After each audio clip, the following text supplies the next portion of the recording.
तो नेक्स्ट है इरिगेशन। ये एग्रीकल्चरल प्रैक्टिसेस का फोर्थ पार्ट है। इससे पहले हमने पढ़ा था कि मिट्टी को तैयार कैसे करते हैं, ठीक है। उसके बाद जो मिट्टी तैयार हो चुकी है उसके अंदर हम बीज कैसे लगाते हैं, और जब बीज लग जाता है तो उसके बाद उसके अंदर खाद डालते हैं, ठीक है। जब ये सारे काम हो जाते हैं तो उसके बाद काम होता है हमारा पानी देना, ठीक है। और उसी को हम इरिगेशन भी बोलते हैं। तो जैसा हमें पता है कि जितने भी लिविंग बींग्स हैं सभी को जिंदा रहने के लिए पानी की ज़रूरत पड़ती है। तो उसी प्रकार से जो प्लांट्स होते हैं उनकी ग्रोथ और डेवलपमेंट के लिए पानी बहुत ज़रूरी है, ठीक है। तो जो पौधों की जड़ें होती हैं वो मिट्टी से पानी को एब्जॉर्ब कर लेती हैं, ठीक है। और पानी के साथ साथ बहुत सारे मिनरल्स और जो फर्टिलाइजर्स मिक्स होते हैं मिट्टी के अंदर वो भी रूट्स के थ्रू एब्जॉर्ब हो जाते हैं, ठीक है। और जैसा आपको पता होगा कि जो भी प्लांट होता है उसमें तकरीबन 90% जो होता है वो वाटर होता है, ठीक है। और जो पानी होता है वो जर्मिनेशन के लिए भी बहुत ज़रूरी होता है, क्योंकि जो ड्राई कंडीशंस होती हैं उस केस में जो भी सीड होता है वो जर्मिनेट नहीं हो पाता है। अब जर्मिनेशन क्या होता है, इसको हिंदी में का मीनिंग है इसका अंकुरित होना, कि जो भी सीड होता है उससे जब नया प्लांट निकलने लगता है तो उसको हम जर्मिनेशन बोलते हैं। और वो तभी पॉसिबल है अगर वो पानी के कांटेक्ट में है, ठीक है, अगर उसको हम पानी देते रहते हैं, क्योंकि ड्राई कंडीशन में ये सारी चीज़ें पॉसिबल नहीं है, ठीक है। और जो न्यूट्रिएंट एब्जॉर्ब हुए थे पानी के साथ में, वो पानी क्या करता है, सभी प्लांट के जो हर एक पार्ट होता है वहाँ तक पहुँचाने का काम भी करता है, ठीक है। और जो पानी होता है, ठीक है, वो जो फसल होती है उसको फ्रॉस्ट और हॉट एयर करंट से भी बचाता है। मतलब जो पाला होता है, ठीक है, और जो गर्म हवाएं होती हैं उनसे भी पानी फसल को बचाता है, ठीक है। तो क्या होता है कि पानी बहुत ज़रूरी होता है, तो इसीलिए जो मिट्टी होती है उसमें नमी का होना बहुत ज़रूरी है। तो नमी को बनाए रखने के लिए हमें क्या करना पड़ता है, बार बार या फिर कुछ टाइम के बाद जो खेत होते हैं उनमें पानी देना पड़ता है, ठीक है, वहाँ पे पानी को डालना पड़ता है। तो यहीं से फिर डेफिनेशन आती है इरिगेशन की। The supply of water to crops at regular intervals is called irrigation. इसका मतलब कि खेतों में नियमित रूप से पानी देना, ठीक है, इसी को हम क्या बोलते हैं, इरिगेशन बोलते हैं, सिंचाई बोलते हैं। मतलब कि कुछ कुछ टाइम के बाद हम जब खेतों में पानी देते हैं, ठीक है, तो उस प्रोसेस को बोला जाता है इरिगेशन, ठीक है। तो कितने टाइम के बाद पानी देना, ठीक है, और कितनी बार जो है वो फसल को पानी देना, वो अलग अलग फसल के लिए अलग अलग होता है। कई फसलों को पानी की बहुत ज़रूरत होती है, ठीक है, और बार बार ज़रूरत होती है। और कई फसलें ऐसी होती है जिनको ज़्यादा पानी की ज़रूरत नहीं होती है। और जो पानी देने का जो टाइम है वो मिट्टी के ऊपर भी डिपेंड करता है, क्योंकि कई जो मिट्टी होती है उनके पास वाटर होल्डिंग कैपेसिटी बहुत ज़्यादा होती है, मतलब वो पानी को होल्ड करके रख सकती हैं। इसी वजह से उनको पानी देने की ज़रूरत ज़्यादा नहीं होती है। पर कई मिट्टी ऐसी होती है जो पानी को होल्ड करके नहीं रख सकती है, तो उनको हमें बार बार पानी देना पड़ता है। और पानी देने का जो टाइम है वो सीज़न के ऊपर भी डिपेंड करता है, ठीक है। जैसे गर्मियों में हमें ज़्यादा पानी देना पड़ता है और सर्दियों में हमें कम पानी देना पड़ता है, ठीक है। तो ऐसा क्यों होता है कि गर्मियों में हमें बहुत ज़्यादा या बार बार पानी देने की ज़रूरत पड़ती है, ठीक है। तो ऐसा इसीलिए होता है क्योंकि गर्मियों के टाइम पे हीट बहुत ज़्यादा होती है, तो मिट्टी और जो प्लांट्स होते हैं वहाँ से जो वाटर होता है वो इवेपोरेट बहुत जल्दी हो जाता है। जो ट्रांसपीरेशन प्रोसेस है वो बहुत फास्ट हो जाती है प्लांट से, तो जिसकी वजह से जो प्लांट्स होते हैं उनमें पानी की कमी हो जाती है, ठीक है। इसीलिए गर्मियों के टाइम पे हमें पानी बहुत ज़्यादा देने की ज़रूरत होती है प्लांट्स को, ठीक है।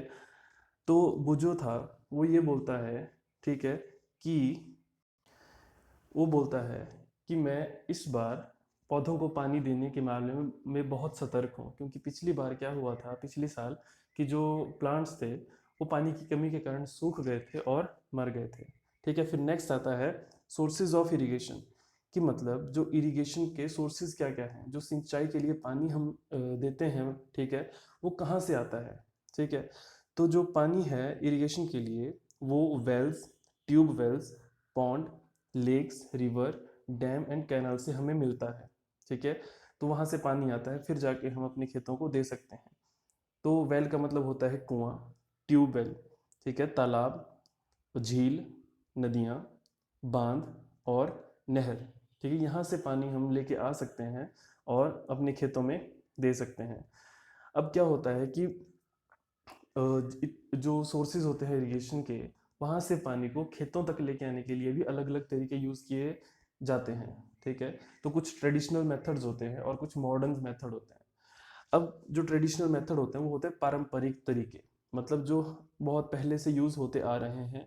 तो जो पानी कुएं, नदी, झीलों और नहरों में अवेलेबल होता है, उनको अलग अलग जगहों पे अलग अलग तरीके से उठाया जाता है और खेतों तक पहुंचाया जाता है। ठीक है। जो पारंपरिक तरीके होते हैं उनमें क्या होता है कि हम जानवर, ठीक है, जो पशु होते हैं या फिर ह्यूमन बीइंग खुद, ठीक है, वो क्या कर सकते थे, पानी को लिफ्ट कर सकते थे और अपने जो खेत हैं वहां तक पानी लेके जा सकते थे। ये जो तरीका है ये बहुत सस्ता है, ठीक है, पर ये उतना एफिशिएंट नहीं था, मतलब हमें बहुत मेहनत करनी पड़ती और जो पानी खेतों तक जाता है वो बहुत कम जाता है। ठीक है। तो ये सस्ता तो है, पर क्या होता है कि उतना एफिशिएंट नहीं है। अब कुछ जो तरीके थे ट्रेडिशनल, ठीक है, पारंपरिक जो तरीके थे, उनमें से फर्स्ट है मोट, ठीक है, और इसको पुली सिस्टम भी बोलते हैं। अब इसमें क्या होता है कि कुआं होता है, ठीक है, कुएं के ऊपर एक पुली लगा दी जाती है, ठीक है, और पुली के ऊपर एक जो बकेट, ठीक है, या कंटेनर, उसको लगा दिया जाता है, ठीक है, और रस्सी का जो दूसरा सिरा है वो उसको ह्यूमन बींग या फिर जो ये जो सिरा है उसको ह्यूमन बींग या फिर जो कैटल होते हैं, पशु होते हैं, वो उनके पास होता है। ठीक है। तो क्या होता है कि जैसे बकेट नीचे जाएगी, ठीक है, पानी इसमें भर जाएगा, तो इस रस्सी की मदद से इसको पीछे खींचेंगे और जब ये ऊपर आ जाएगा जिसके अंदर पानी होगा तो उसको हम बाहर, पानी को बाहर फेंक देंगे। तो और क्या हो गया कि इस तरीके से जो पानी है वो खेतों के अंदर चला जाता है। तो ये सिंपल सा तरीका था मोट। फिर नेक्स्ट आता है चेन पंप का।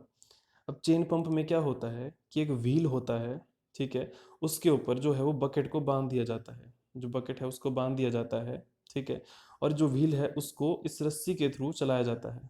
यहाँ पे एक व्हील होगा या हैंडल होगा, उसकी मदद से इसको घुमाया जाएगा, तो ये ऐसे आएगा, ठीक है, ऐसे रस्सी लगाई होती है, तो ये फिर ऐसे घूमना शुरू कर देगा।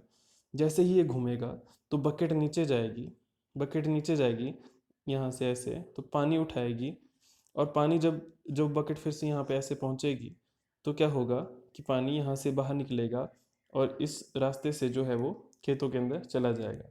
तो ये सेकंड जो तरीका था चेन पंप का। फिर थर्ड था ढेकली। अब इसमें क्या होता है कि एक वी शेप की लकड़ी लगा दी जाती है, ठीक है, उसके ऊपर एक लंबी सी लकड़ी को रखा जाता है और लंबी लकड़ी का एक एंड जो है वो पत्थर से बांध दिया जाता है और दूसरे सिरे के ऊपर जो है वो बकेट बांध दी जाती है। ठीक है। अब क्या होता है कि जैसे ही हमने अगर बकेट के अंदर पानी भरना है तो हमें क्या करना पड़ता है, इसको यहाँ से उठाना पड़ता है, जिसकी वजह से जो बकेट होगी वो नीचे चली जाएगी और इसके अंदर पानी भर जाएगा। अब जब पानी भर जाता है तो बकेट भारी हो जाती है, तो हमें लिफ्ट करना तो मुश्किल होता है, तो इसीलिए यहाँ पे फिर काम आता है ये पत्थर। तो जैसे ही ये इसके अंदर पानी भर जाएगा तो हम क्या करेंगे, ये जब ऊपर गया था तो हम इसको नीचे छोड़ देंगे। तो जैसे ही ये नीचे आएगा तो ये क्या करेगा, बकेट को ऊपर लिफ्ट कर देगा और जो यहाँ पे पानी आएगा फिर उसको हम बाहर फेंक देंगे और ये जो पानी होगा वो खेतों में चला जाएगा। तो ये तरीका था ढेकली तरीका। फिर आता है राहत। ठीक है, इसमें क्या होता है कि यहाँ पे एक व्हील लगा होता है, ठीक है, जिसको कि घुमाया जाता है कैटल के थ्रू। जो कैटल होगा वो उसको ऐसे घुमाएगा और यहाँ से लिंक्स जोड़े जाते हैं, ठीक है, और इस व्हील के साथ जोड़े जाते हैं। जो यहाँ पे इस तरीके से घूमेगा, ठीक है, ऐसे घूमेगा, तो वो उसको ऐसे घुमाने में मदद करेगा। ठीक है, ये जो सिस्टम है ये लिंक के थ्रू जोड़ा जाता है, ठीक है, ऐसे। तो जब ये ऐसे घूमेगा, ठीक है, तो वो क्या, ये जो व्हील होगा ये ऐसे घूमना शुरू कर देगा। ठीक है। अब क्या होगा कि व्हील जो था उसके ऊपर हमने बहुत सारी बकेट्स बांध दी थी। जैसे ही ये नीचे जाएगा, ठीक है, तो बकेट में पानी भरना शुरू होगा और ऊपर आएगा तो बकेट में पानी भर चुका होगा। जब ये वापस नीचे आएगा तो बकेट का जो पानी था वो ज़मीन के ऊपर गिर जाएगा और इस रास्ते के थ्रू जो होगा वो पानी जो होगा वो खेतों में पहुंच जाएगा। तो ये कुछ ट्रेडिशनल तरीके थे जिनमें मेहनत बहुत ज़्यादा लगती थी, पर जो पानी है वो उतना नहीं पहुंच पाता था खेतों में। तो फिर क्या था कि जो पंप था उसको इस्तेमाल किया जाता था पानी को उठाने के लिए। ठीक है। तो नेक्स्ट आता है मॉडर्न मेथड्स ऑफ इरिगेशन। इसका मतलब सिंचाई के आधुनिक तरीके। ठीक है। तो जब ये मेथड्स डेवलप किए गए तो इनकी मदद से जो पानी है उसका इकोनॉमिकली यूज़ किया जाने लगा। मतलब कि अगर पानी कम भी है तब भी उससे हम बहुत ज़्यादा खेतों में सिंचाई कर सकते थे। ठीक है। तो ये जो है एग्ज़ाम पॉइंट ऑफ व्यू से बहुत ज़रूरी है। ठीक है, मैक्सिमम टाइम पेपर में पूछा जाता है कि what is irrigation and what are the methods of irrigation, तो उसमें ये आंसर आपने लिखना है।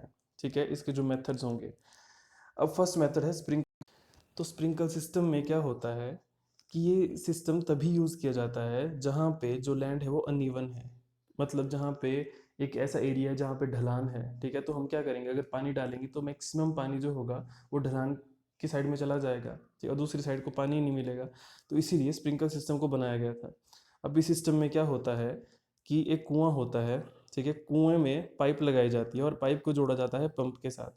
ठीक है, और जो पंप होता है उसके आगे से एक पाइप ली जाती है, ठीक है, और उसको खेत में जो पाइप्स लगी होती हैं उसके साथ जोड़ा जाता है।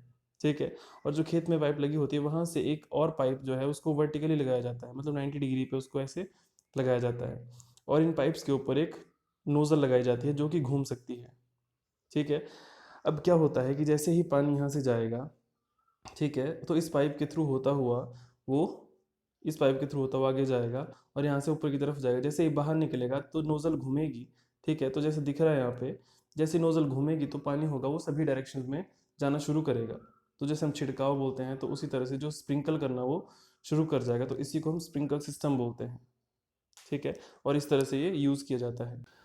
फिर नेक्स्ट आता है ड्रिप सिस्टम। अब ड्रिप सिस्टम में क्या होता है कि जो कुआं होता है वहाँ पे सेम वैसे ही पाइप कनेक्ट कर दी जाती है, यहाँ तक तो सिस्टम सेम रहेगा। उसके बाद क्या होगा कि जो भी पाइप होगी, ठीक है, वहाँ से हॉरि मतलब वर्टिकल पाइप को नहीं जोड़ा जाएगा, वहाँ से हॉरिजॉन्टल पाइप प्लांट के नज़दीक, मान लो ये प्लांट ग्रो किया है तो यहाँ से जो पाइप थी वो सिर्फ यहाँ तक लगाई जाएगी।